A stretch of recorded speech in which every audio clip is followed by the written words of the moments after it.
Let's make a butcher block cutting board from scratch. Gotta love a DIY you know you're gonna use.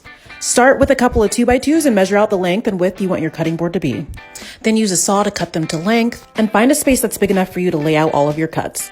Do not lay this out on paper like I'm doing here. You'll see why this was a big mistake a little later. I took the time to mix up all my wood pieces so that the colors would look random. And now I'm just using wood glue so I can glue them all together.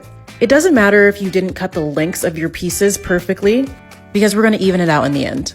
Also, don't worry if some of the glue is peeking out because we're gonna end up sanding this bad boy later on. And it'll take care of all of the glue. You wanna clamp them together as tight as you can get them and then let it dry overnight. This is me the next day taking the clamps off. And this reason right here is why I said don't do this on top of paper. It did get stuck to the board, but again, don't worry, we're gonna sand it all off. So far, so good. Sand it down until you get rid of all the glue. I'm just wiping it down and then using a heat gun to make sure the wood is completely dry. Then I'm gonna add food grade mineral oil. I added a bunch of layers and let it sit for an hour in between each layer. You're gonna do the same thing with the butcher block conditioner. Again, a bunch of layers, let it sit for an hour in between layers. And here is our finished product. I can't wait to show you guys what I'm gonna do with it.